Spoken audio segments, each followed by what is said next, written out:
Good evening and welcome to our news bulletin here on Zodiac. We apologize for giving you the news bulletin at this hour because we had a technical glitch. Let's have a look at the headlines. HRDC demands strong but rights-compliant government mechanism in enforcing COVID-19 preventive measures. Association of Medical Doctors calls for more action in efforts to combat COVID-19. And families of victims of the 2017 Bingu National Stadium Stampede threaten to hold vigils at Capitol Hill if government does not pay their compensation this week. And in sports, Central Region Volleyball Committee begins nominations for elective conference slated for January 30. Now the news in detail. The Human Rights Defenders Coalition is demanding that government should put strong mechanism to ensure that funding and enforcement of COVID-19 preventive measures are not abused. HRDC National Coordinator Luke Tembo says, for example, that fines paid by those defaulting wearing of masks in public spaces need to be accounted for. Again, Tembo says ultimately there is need for the citizenry to ensure that the wearing of masks is mandatory. Homeland Security Minister Richard Chimwendo says every police officer will be deployed on the streets to enforce wearing of masks, but will need to follow a laid-down structure. We have a report found by Western Guta. Following President Lazarus Chakwera's order that anyone found without wearing a face mask in public should be subjected to a fine, the HRDC has called on government to put strong mechanisms to ensure that COVID-19 enforcement and funds are not abused. Minister of Homeland Security Richard Chimwendo has said that every police officer will be deployed to enforce wearing of masks following properly set structures in order to save lives. No, definitely the police know how to do their job. They are well coordinated. Wherever they're positioned because there is a strategy that they deploy each and every morning, and they will be able to know and monitor. Minister of Health Kumbizi Chiponda has told us that people need to understand that this order is not just about getting the money, but to fight the danger that the country is in. Really, I do not need a policeman to come and tell me to protect my life. You only have this one life. You have a responsibility to protect your own life. Meanwhile, HRDC National Coordinator Luke Tembo has noted that police officers enforcing the wearing of face masks should be channeling the fines to proper authorities while calling on the general public to be a brother's keeper in abiding by the order to wear the mask. It's a very good move. It is only aimed at making sure that we reduce these incidents. Now it is incumbent upon government to make sure that this strategy is not prone to abuse. On Sunday night, President Lazarus Chakwera announced the new COVID-19 restrictions, which included that people will be fined if found not to be wearing a mask in public. For Zodiac in Lilongwe, this is Western Guta reporting. Meanwhile, the Public Affairs Committee has also welcomed and supports the decision by government to reduce the to strictly 50 any gatherings in the country, including gathering for prayers, saying this is critical to preventing further spread of COVID-19. PAC spokesperson Bishop Guilford Matonga says the organization will be behind all efforts that will help stop the spread of the scourge that has left no arena free. Adam Zundaninge spoke with Bishop Guilford Matonga.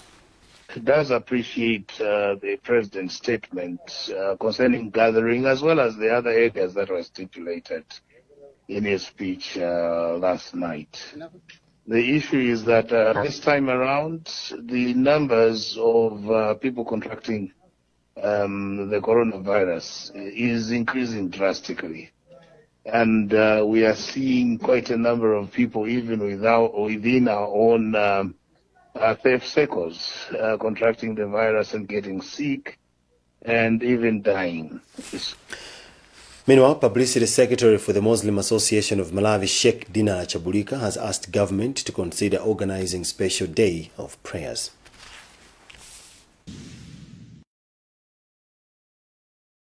Those rulings by the health professionals through the government of Malawi, especially on this situation of pandemic.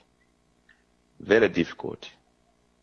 50 people at one gatherings, especially we pray, Muslims, we pray 5 times a day, and also Fridays, we normally come together, definitely more than 50, because today more than 50, you are talking of 4 or 5 families. But looking at the situation, there's nothing that we can say. If the professionals, including the government of Malawi, have seen it good to us that we should gather 50-50.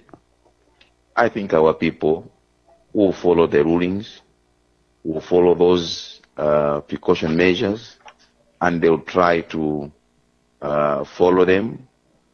And as we go, God with the message from the Almighty God, we'll see in future. That's the voice of Sheikh Dinar Chabulika, spokesperson of the Muslim Association of Malawi. Well, President Lazarus Chakwera Sunday night announced an addition of 17 billion kwacha funding to COVID-19 response in the country to provide health care, staff and equipment at a time there is a sharp rise in local transmissions and deaths. In his address, Chakwera has also ordered schools closed for 21 days and also introduced some fresh restrictions in an effort to stop transmissions of the virus. The state residents in Zomba, Blantyre Youth Center, Bingu National Stadium and another place in Mzuzu are now designated COVID-19 treatment centers. We caught up with President of the Society of Medical Doctors in Malawi, Dr. Victor Miti, for how the society reacts to government latest intervention. We are happy with such a response, and we believe that whatever he has said is indeed our mandate and what needs to be done on the ground. It is our responsibility together with the other health care organizations as well as the entire nation to make sure that that thing is taken as an order and we implement it so that we can save our dying Malawians. There are funds which are being released to assist in the fight against COVID-19. Do you think the funds are enough? When you're in a war, sometimes it's very difficult to say I have enough resources because it all subscribes into when the war will end, and sometimes you can't really predict with certainty to say this is how much we need. We are happy with what has been released, but I can tell with much confidence that it is not enough. The areas I would categorize them in terms of the clinical care, the healthcare workers, as well as the advocacy towards, enforcing measures, as well as other means that might help in the in combating the virus itself. Staying with the pandemic, government awaits results of tests from a laboratory in South Africa to ascertain if the country has a new strain of COVID-19. Secretary for Health, Dr. Charles Mansambo, says there is signs that Malawi could be battling a new strain as witnessed by a sharp rise in transmissions and deaths. Speaking exclusively to our Tuesday Zona radio program, Dr. Mansambo also said government is working in the interest of people to ensure that it administers safe COVID-19 vaccine beginning June this year. Daniel Mawawa spoke with Dr. Mansambo and now reports. Speaking exclusively to Zodiak, Dr. Charles Mansambo reacted to a number of concerns, including those on vaccines. He says concerns of a vaccine killing people or causing side effects should be put to rest because government is working in the interest of the people to ensure it administers a safe COVID-19 vaccine. That, he says, is due to begin at least by June this year. The PS for Health says 20% of the country's population, mostly health workers, the elderly and those with other critical health conditions, will be given priority for the jab. On the sudden surge in COVID-19 deaths and transmissions, Dr. Charles Mansambo says there are all signs that Malawi could be battling a new strain of the coronavirus, but that will only be confirmed by lab tests on samples that Malawi government has sent to South Africa. An epidemiologist, Dr. Titus Divala, was first to confirm suspicions of a new strain of COVID-19 in Malawi. Dr. Divala said scientifically, second waves of pandemics have less pain, but this is not the case in Malawi. Nearly 100 people have died of coronavirus in Malawi since January 1. And the Association of Persons with Albinism, APAM, has appealed for an inclusive response to the COVID-19 pandemic following increasing number of new cases in the country. Chairperson for APAM Chinji Chapter, Stella Chiwaka, says there is need to always engage people with albinism in various activities aimed at containing the spread of coronavirus. Meanwhile, the International Organization for Migration, IOM, has started distributing personal protective equipment to people with albinism across the country. Hussein Henry has forwarded this report. Chairperson of the Association of Persons with Albinism, APAM Chinji Chapter, Stella Chiwaka, says authorities in the district are not doing enough to protect its members from COVID-19. She said, for example, people with albinism are not fully engaged in crucial meetings aimed at addressing the pandemic. She has since appealed for inclusivity on COVID-19 preventive measures to ensure people with albinism are also fully protected. Persons with albinism need to be taken on board in each and every initiative that is taking place so that they should also be in the better position to protect themselves, protect their families, and again protect their villages, communities, this pandemic. Meanwhile, APAM, with support from International Organization for Migration, has started distributing COVID-19 preventive materials to people with albinism across the country. According to Jiwaka, the assistance has come at a time when they needed it the most, as many of them find it difficult to access COVID-19 protective materials. Currently, Malawi has registered over 4,700 cases of COVID-19 since April last year, where 291 people have died due to the pandemic. You're watching the news on Zodiac. We'll be back with more news after this.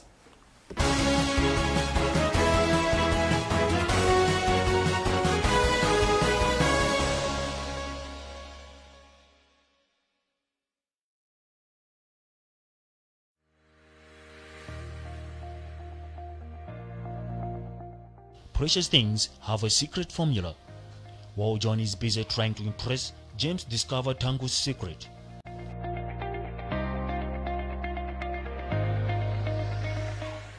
Tangu uses Purity sanitary products from Purity body wash, Purity hands wash, Purity body lotion to Purity dishwash.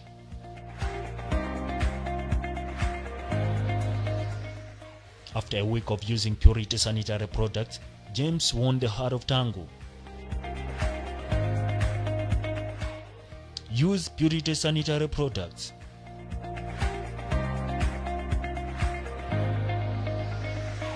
The National Planning Commission, NPC, and the Ministry of Economic Planning and Development and Public Sector Reforms wish to inform the general public about a change in the format for launching the country's new vision, Malawi 2063.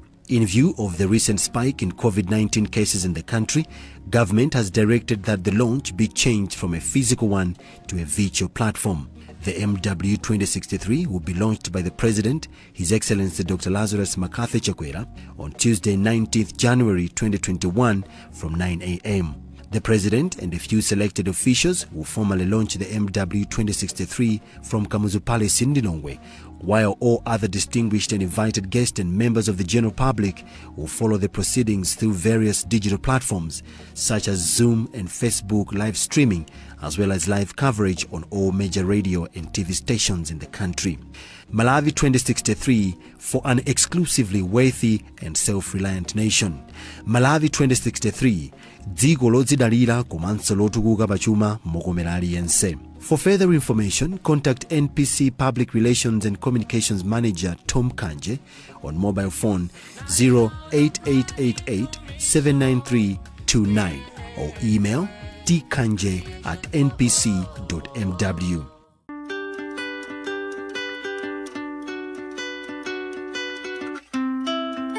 Are you looking for accommodation in Blantyre? Cedar Place offers you luxury service department accommodation, complete with all your modern amenities, with additional travel and culinary service for your convenience. Whether you choose to stay at night or months, Cedar Place has all the comforts of a home, whilst indulging you in the luxury service you can expect from a world-class boutique hotel. Set against the backdrop of Michiru Mountain and only 2 minutes away from Blantyre CBD, Cedar Place is truly a welcome center of serenity. Book your stay today by calling the numbers on the screen.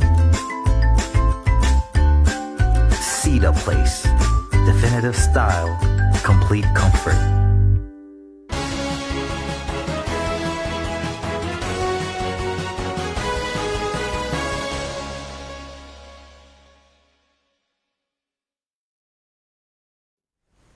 Welcome back. You're with me, Robert Kalwa. Before we continue the news, let's have a look at the headlines once again. HRDC demands strong but rights-compliant government mechanism in enforcing COVID-19 preventive measures. Association of Medical Doctors calls for more action in efforts to combat COVID-19. Families of victims of the 2017 Bingu National Stadium stampede threaten to hold vigil at Capitol Hill if government does not pay their compensation this week. And in sports, Central Region Volleyball Committee begins nominations for elective conference slated for January 30th. Moving on with the news, families of victims of the 2017 Bingu National Stadium stampede have warned they will hold a vigil at Capitol Hill if government does not pay their compensation this week. Chairperson of the families, Moses Kalipinde, says they have been assured by Treasury that the compensation will be released this week and hopes that it will be honored this time. Treasury spokesperson Williams Banda confirmed the Attorney General has approved the 250 million kwacha compensation, but that it has to go through Parliament during the mid-year national budget review. Our reporter Weston Guta filed this report. Today, Monday, the families of the 8 people that included 7 children that died in a stampede at the Bingu National Stadium in 2017 went to access their compensation following reports that the money was ready. Chairperson of the families, Moses Kalipinde, has however told us that the Treasury has instead promised to pay them this week. They have told us that this week they will arrange. No, we managed to make a vigil there for maybe a week, maybe 2 weeks, in order to force the government to give us our compensation. But the Treasury spokesperson Williams Banda has said that the Office of the Attorney General has approved the over 250 million kwacha compensation, which has to go through Parliament during the mid-year national budget review. They should let their lawyer exhaust with the Office of the Attorney General. For Treasury to fund the compensation, what is required is that the item should be part of the budget. Meanwhile, lawyer of the families, Gift Nankuni, has decried the development, adding it will be difficult to control his clients this time because the Treasury has not been truthful, having promised to pay the money this month. The last time I had a discussion with Treasury, they promised that this month these people will be paid. Now, if these people went alone, then it will be difficult to control these people because I've been the one making them not to hold a vigil at Capitol Hill. 8 people, which included 7 children, died in a stampede when they wanted to get into the 40,000 capacity Bingu National Stadium ahead of a football match between Nyasa Big Bullets and Silver Strikers on Independence Day in 2017. For Zodiak in Lilongwe, this is Western Guta reporting. And last evening, a police rescue detail was called in at Robert Blake Secondary School indoor, where a student was trapped by rain in a river where he had gone to wash clothes. Pictures of the boy circulated yesterday afternoon showing him sitting on a rock in the middle of Lingadzi River as running waters of the river went downstream all around him. Lower Police spokesperson Gladson Mbumba told us that police waited for the water to subside and brought the boy to safety last night. Let's now have a look at sports.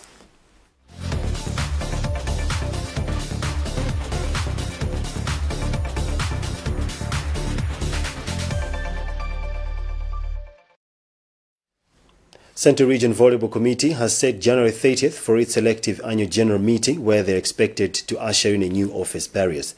The new office bearers will run office for 2 years. The committee's chairperson, Robert White, says the nominations process has begun today for the election which failed to take place last year due to COVID-19. Bright Kanyama has the details in this report.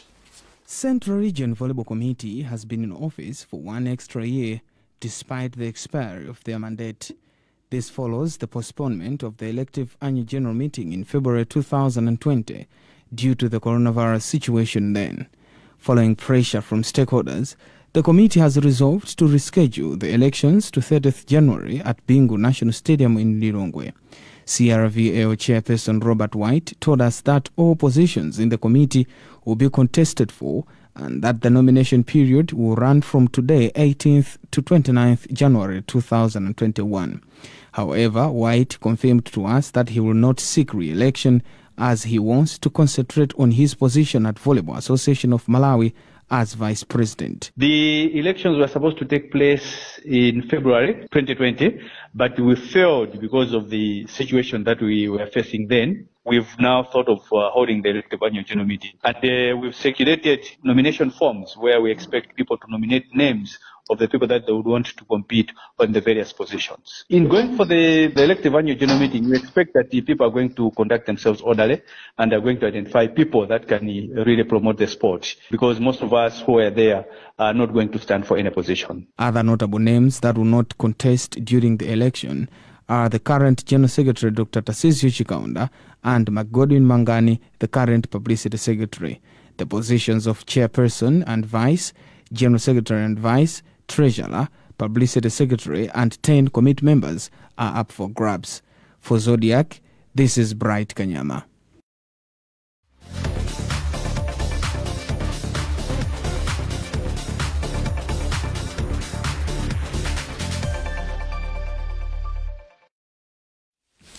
And with that, we've come to the end of our news bulletin this evening. Before we go, a recap of the top stories. HRDC demands strong but rights compliance government mechanism in enforcing COVID-19 preventive measures. Association of Medical Doctors calls for more action in efforts to control COVID-19. Families of victims of the 2017 Bingu National Stadium stampede threaten to hold vigils at Capitol Hill if government does not pay their compensation this week. And in sports, Central Region Volleyball Committee begins nominations for elective conference slated for January 30th. Visit our website, zodiacmalawi.com, and remember to keep social distance to help stem for the spread of COVID-19. My name is Robert Kalua.